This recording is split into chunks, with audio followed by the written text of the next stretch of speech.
This is informed by being on stage with two of the smartest guys that I know, thinking about the intersection of national security, technology, policy.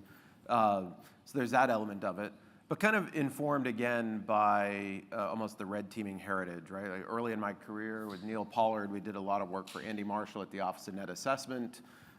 Jim, you and I worked on the defense adaptive red team stuff together. You know, Will, obviously you and I have focused on a lot. But then also a book that I read that I referenced at OODAcon a couple years ago called The Ministry for the Future, which talked about kind of our obligation to think from the perspective of like the generation that's not born yet or that's not able to vote, and how do we make sure that we're kind of taking the long view. So I wanted to step through what are some, you know, kind of eclectic questions, if you will, and ask you guys to kind of take that red teaming perspective. And also this duality that we talked about with the kind of the Schrodinger's mental model of having to maintain multiple models for the future in our head. And I wanted to help you guys kind of in real time think through what those look like. So to start with, our competitors, our adversaries, right, they're thinking in forms of these dualities, maybe not, like I would love some correction on that. Scenarios that bridge maybe from conflict to peace and prosperity and planning for both of them. But I wanted to step through a couple of different potential global adversaries and say, what is one action that they could take that would be drastic and unexpected that moves us towards conflict? And let's start with Iran, and I'll start with you, Jim. Hey, Matt. Can folks hear me okay? Okay, great. So rather than start with Iran, just to, red team right from the beginning here. Perfect. We're already seeing, as Nate Fick mentioned, we're seeing our adversaries align much more than they had previously. We're seeing North Korean troops in Russia. We're seeing China and Russia engaged, not just in trade where Russia is trying to get technology and China is obviously getting oil.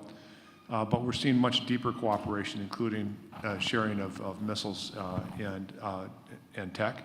So one of the things that I would be looking for is whether these relationships deepen to a degree of tech sharing that has fundamental implications for our competitive posture and then for our national security.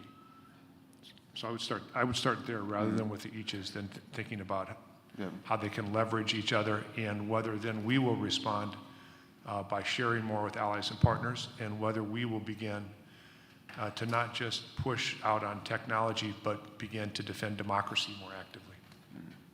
Okay. Will? First off, it's always a pleasure to be here. And the only reason Matt says I'm one of the smartest guys he knows is because everything I've learned about technology, I've learned from Matt. So, so if you don't like anything I say, blame Matt Devost.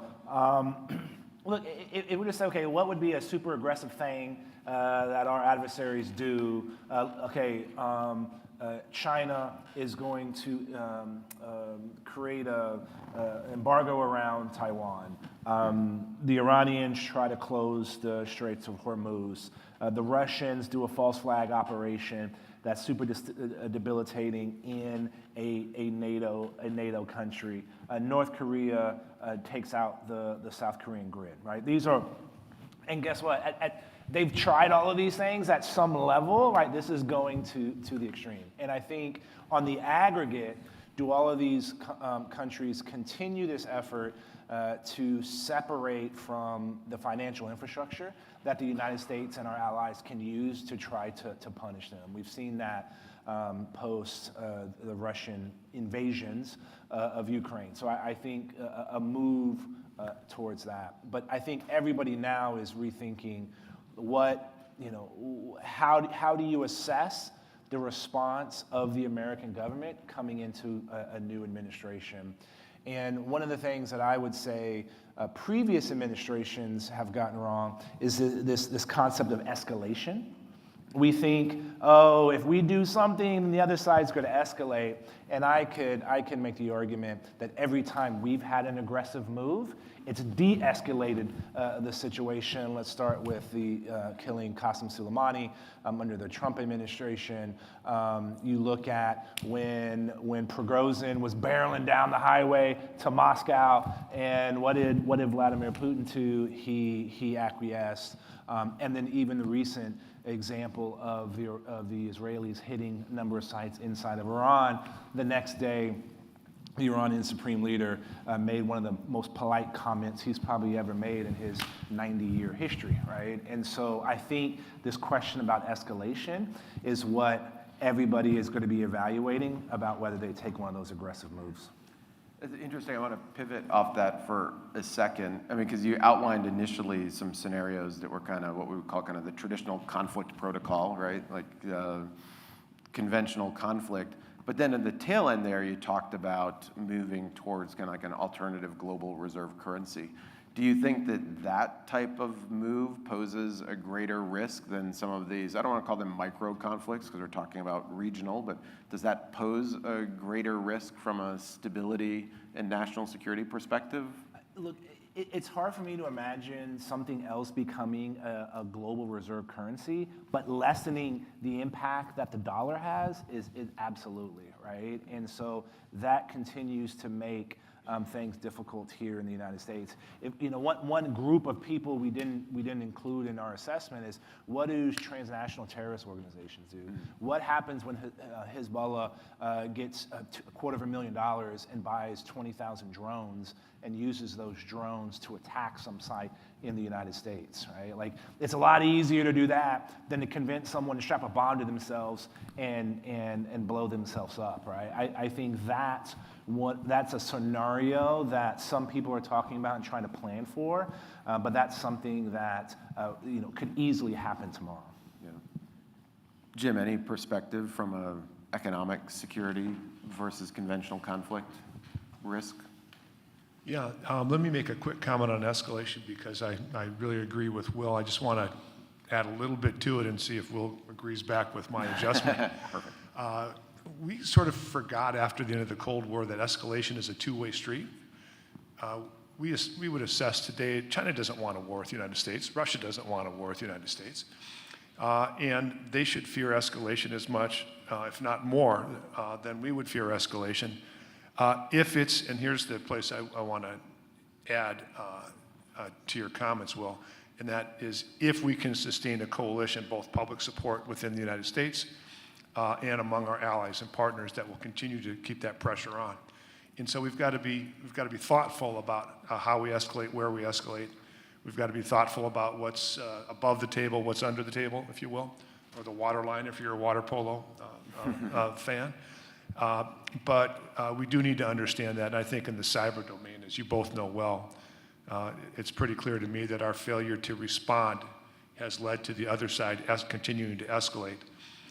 And until we're able to and willing to impose costs at a level that makes them pause, we will continue to see that. So that will be an interesting area as we look at the foreign disinformation campaign that is piling onto our own internal misinformation and disinformation within the United States.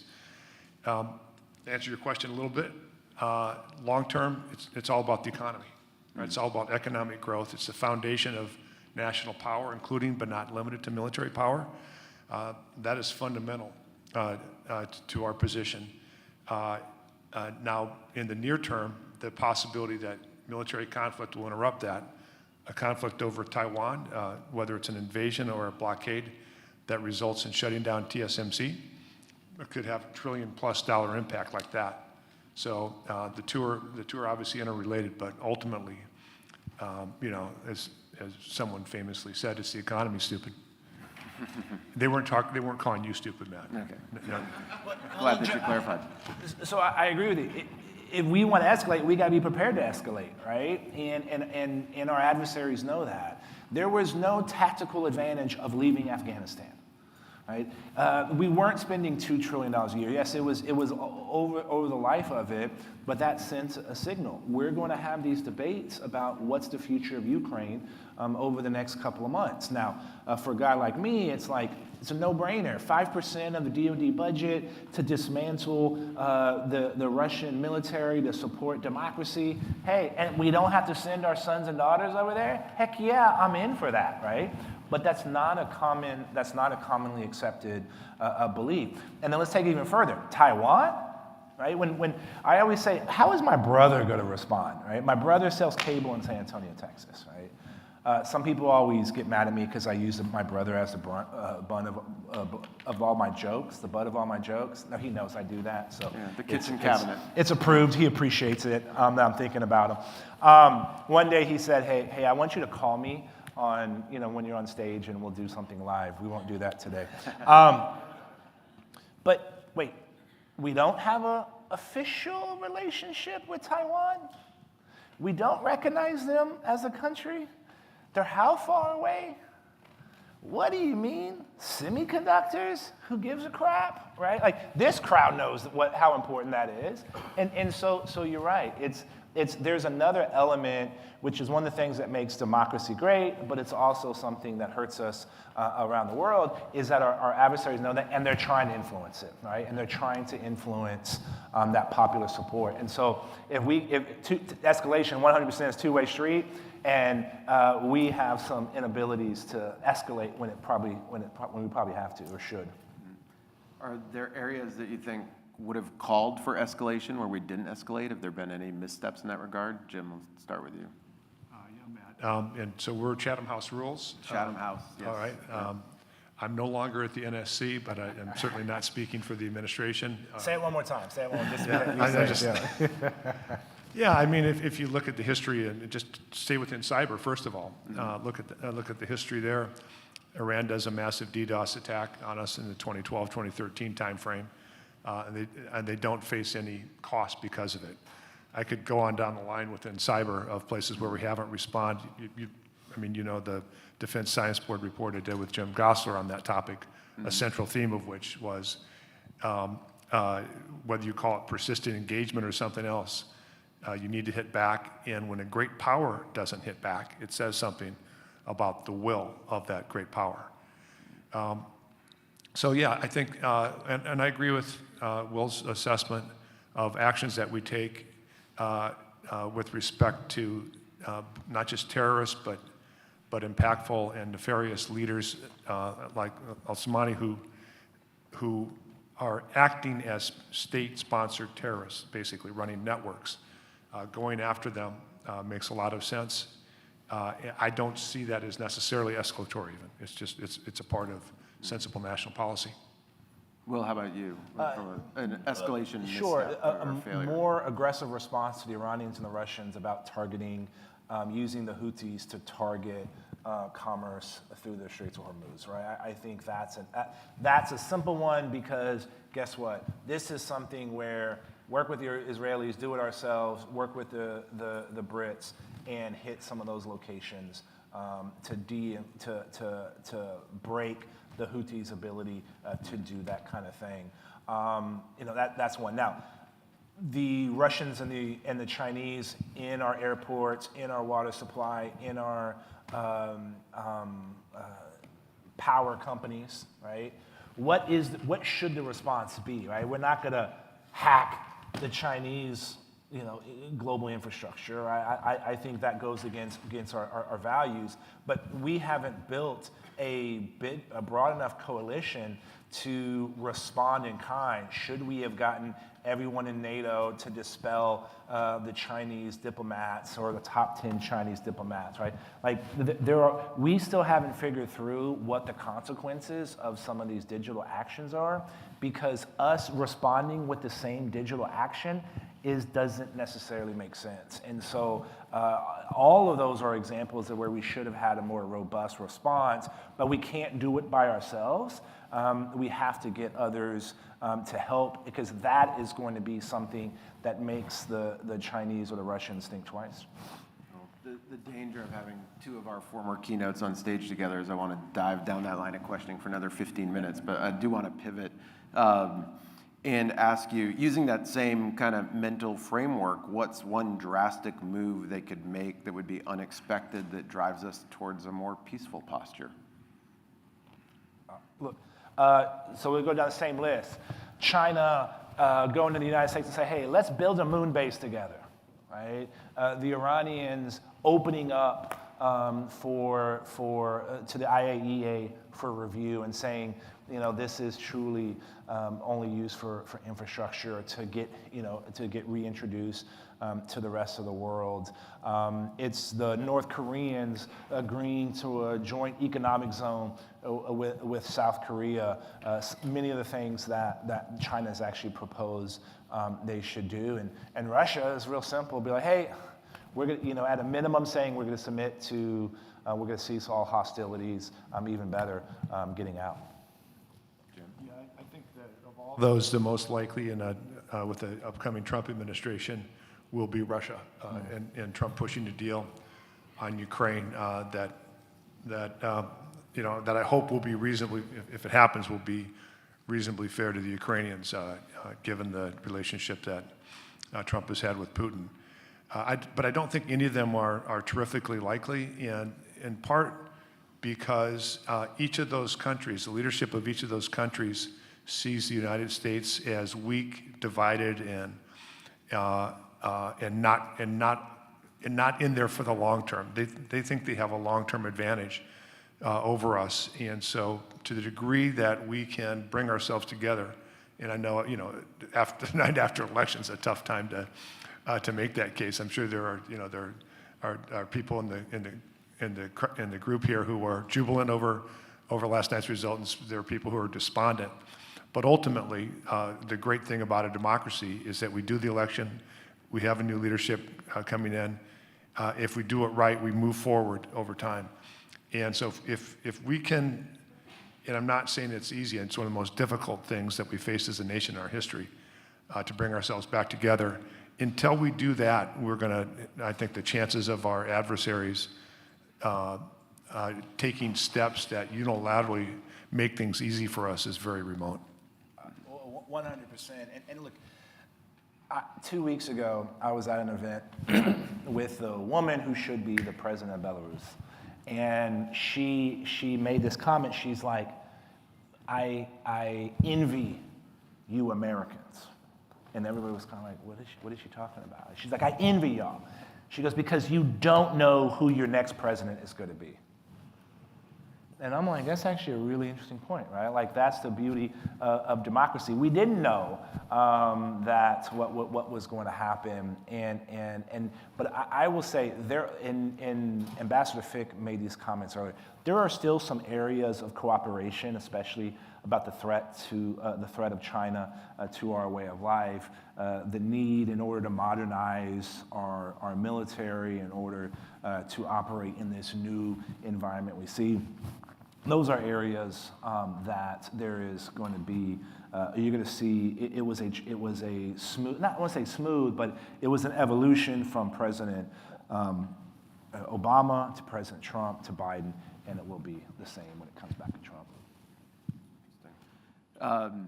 I've recommended a lot of science fiction books to each of you, right? So on a pivot there, we talked earlier in my morning comments, if you're here, about kind of the emergence, the network state initiative, right? It's something that's not uncommon. You can go back to Islands in the Net and Snow Crash and stuff like that.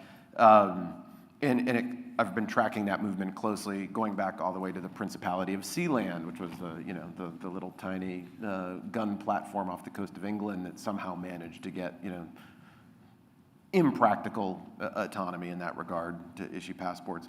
What do you see with regards to that movement? Are non-nation states relevant and real players in the emerging geopolitical ecosystem, or is that still a science fiction pipe dream?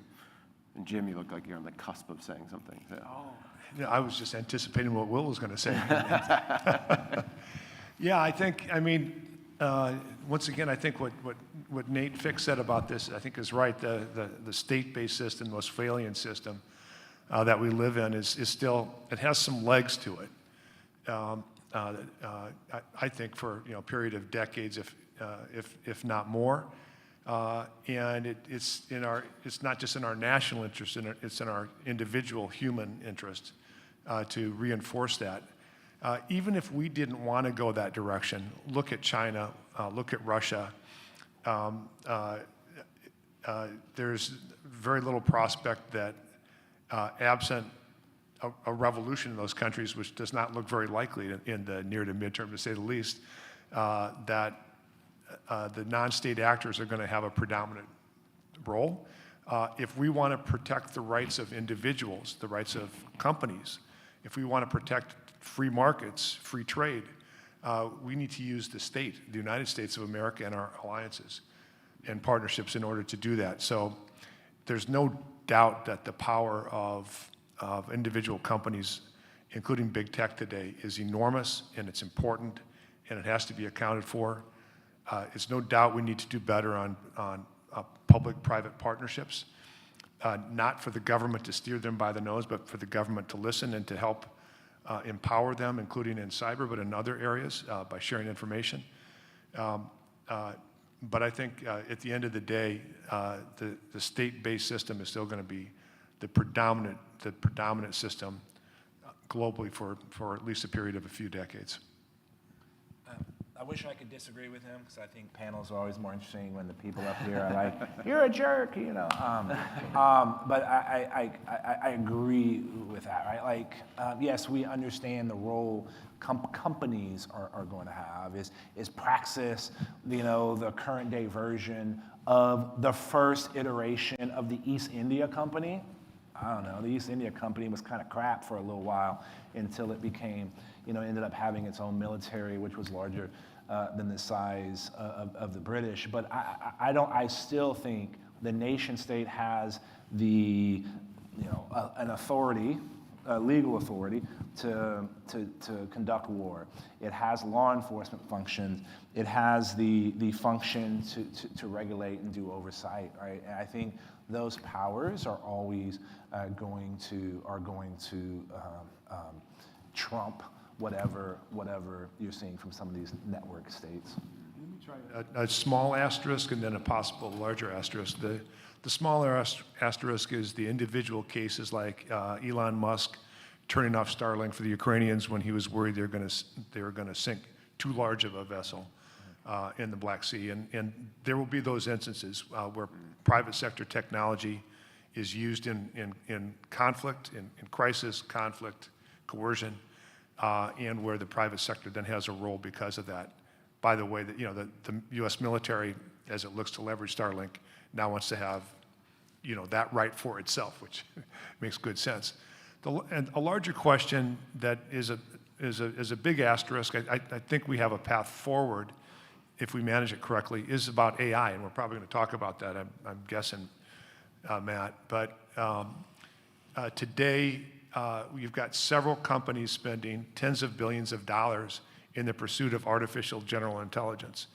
If they achieve artificial general intelligence or artificial superintelligence, and the private sector has that capacity, and the government is unable to moderate it, modulate it,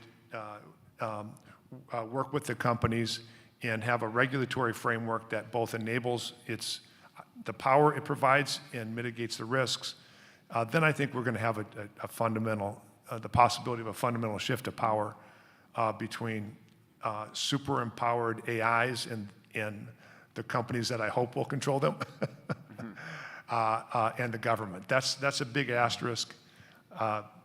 It might be a 50-50 proposition by the 2030s, and I don't think we have a clear path there yet. I'm reasonably confident we will stumble our way through without causing ourselves to be turned into paper clips. But it's a risk. It always concerns me when former govies predict my next question. But I do want to shift and talk about AI.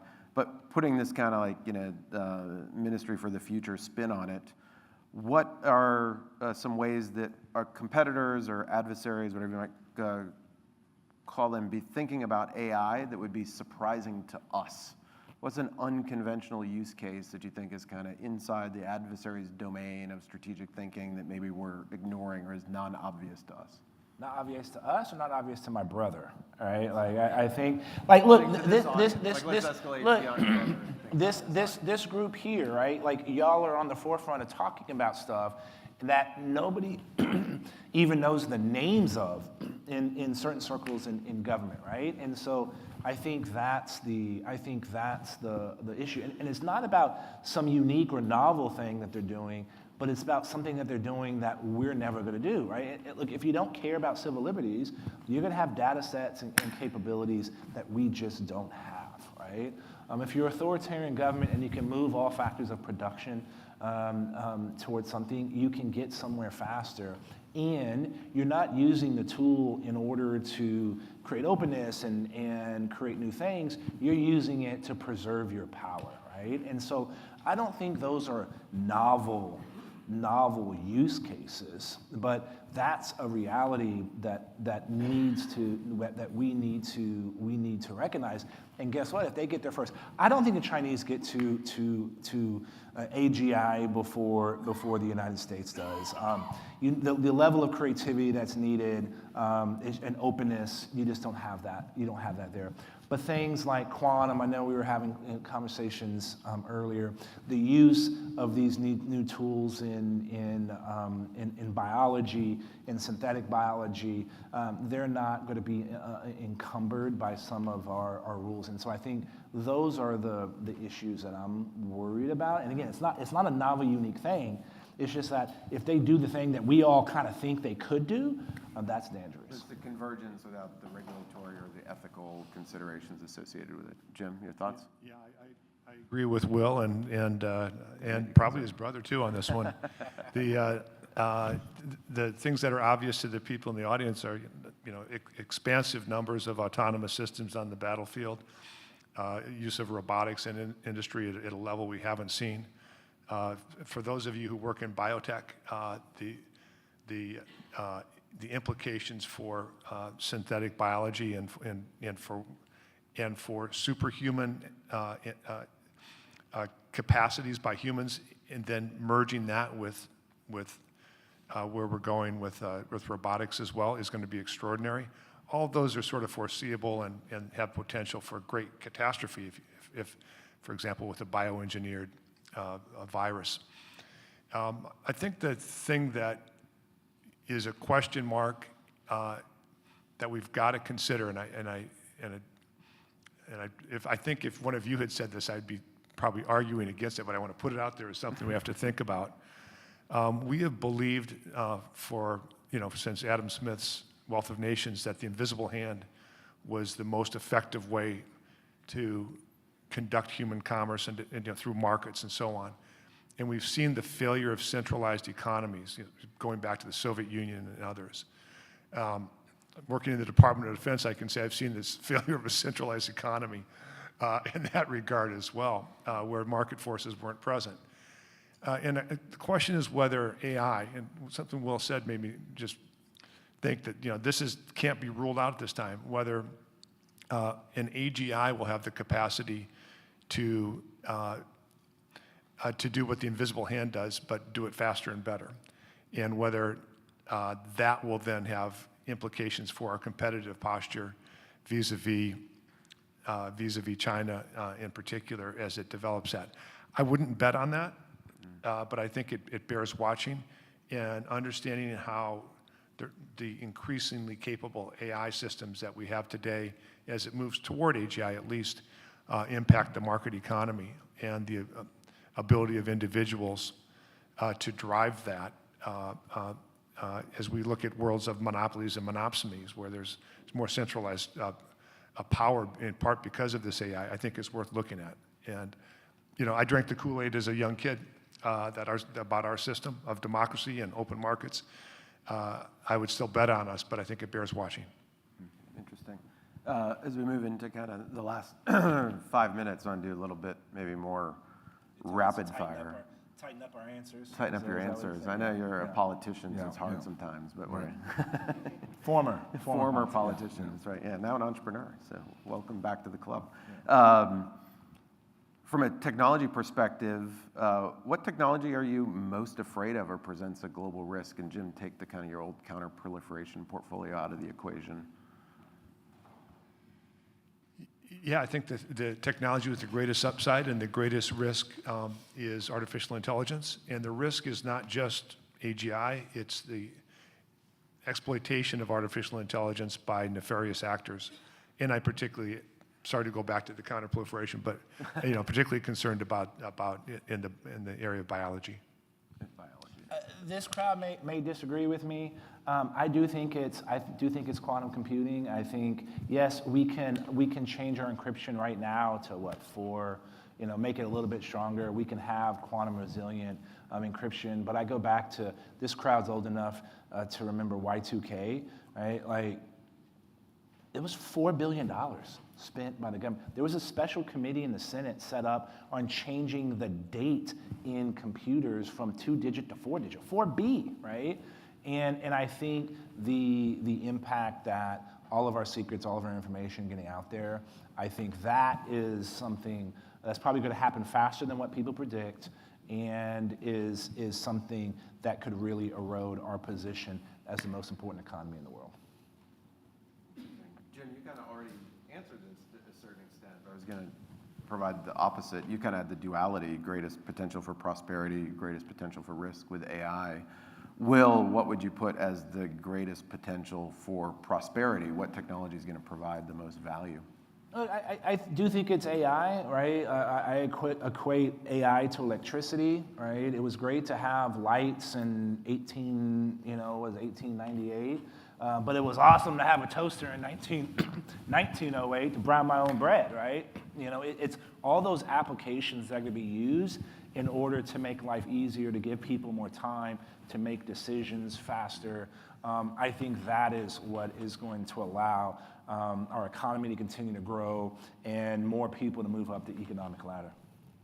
Hey, Matt, I'm just going to add that something that's becoming more and more obvious, and it builds off the electricity comment, and that is that while nuclear fusion is 10 years away and always has been, right, that's the joke, we actually are making some progress there, and the dollars that are going into fusion research, not just compact fission reactors, which is valuable, but into research on fusion, and the use of AI to help manage the fusion process itself and the containment process, I think is going to take us into a new age. But again, it's as in biotech, as in other areas, I think AI is going to be a central driver. And interestingly, AI is the driver for the resurgence of funding and initiatives around those technologies because of the power demand, right? So, all right, last question for each of you. We like to talk about in the OODA network this concept of a gray rhino. I don't know if you're familiar, a book by Michelle Walker had her on the OODAcast. We talk about black swans as the unanticipated and the surprise and the things that we can't predict. But she refers to this problem of gray rhinos as it's the risk that's staring us in the face that for some reason we can't confront. So from your perspective, what is kind of an obvious risk, but for whatever reason we just aren't capable, as a Western society of confronting? So Will, I'll start with you. Look, I think that the easy answer is climate change, right? And I don't know if we're going to get any better on that. I think post-COVID, when you saw millions of people die in a short period of time and it didn't kind of change our perspective, seeing more people die over a longer period of time is probably not going to have an impact. But I would say, all right, the fact that we can't recognize here in this country that way more unites us than divides us, and that level of hyper-partisan and inability for us to move forward in a fast way on those things that we agree on versus always focusing on the things that we don't agree on, I think that's one of the things that, it seems it's clear to me, but why we can't address it, it's hard. Yeah, we talked about the binary fractures, and I actually had a question around that, but it feels too soon, because as I mentioned, I expected us to not know the outcome of the election, so in deference to other people are feeling, buoyant or depressed based on what happened, we'll talk about unification later, but Jim, from your perspective, what's the gray rhino? Yeah, let me say, first of all, I think that ultimately climate change is going to be, it's going to be impactful. It's going to cost lives. It's going to cost dollars. We have the technology to be able to deal with it more effectively. It will include more use of nuclear power, including fission and fusion. I think it's going to have to include some climate engineering. That's going to be tough because it will have different effects in different areas. And some of the sci-fi you've read has been on that topic as well. And so I think we, as a species, we are going to be able to deal with that. If we're going to succeed as a country, and if democracy is going to succeed globally, Will's point is right.